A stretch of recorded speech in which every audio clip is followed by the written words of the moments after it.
का चिंतन करो, प्रभु की कथा सुनो, और प्रभु की चिंतन करोगे, कथा सुनोगे, जो हमारे हृदय में संशय रूपी पक्षी बैठा होता है, पाप रूपी पक्षी बैठा होता है, वो निकल जाता है। इसलिए अभी भी समय है, प्रभु की शरण में चले जाओ, आपका कल्याण हो जाएगा।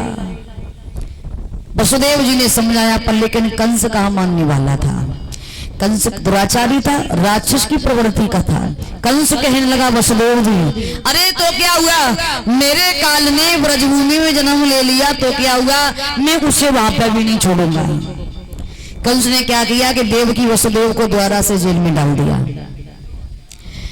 अपनी बहन पूतना को बुलाया, जो बहन पूतना, वो पूतना थी बहुत ही भयानक राक्षसी थी, और कहा कि वर्षाने में गोकुल वृंदावन में चली जाओ, जितने भी 4-6 दिन के बच्चे हैं हमेशा मार करके आओ। चली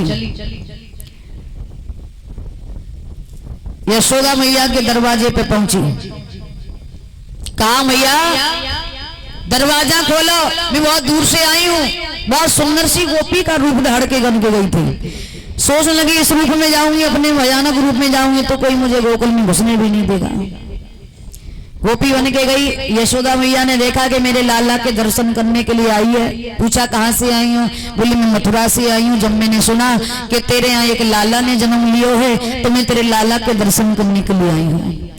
यशोदा ने क्या किया, यशोदा नहीं समझ पाई कि ये राक्षसी है, क्योंकि बहुत सुंदर सी गोपी बन के गई थी।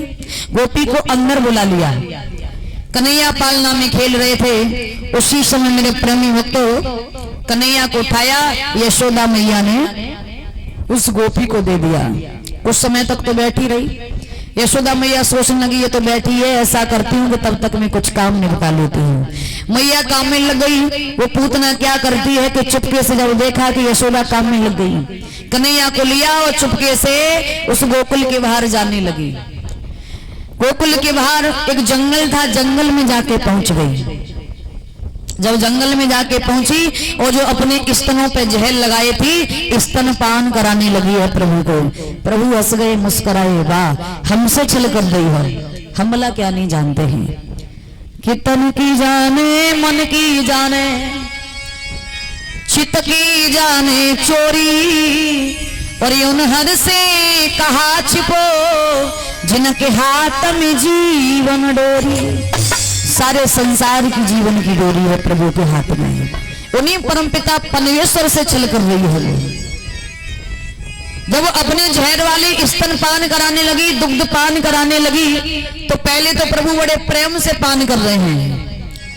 उसके बाद में कुछ समय व्यतीत हुआ तो प्रभु स्तनों द्वारा पूतना के प्राणों को खींचने लगे। जब प्राण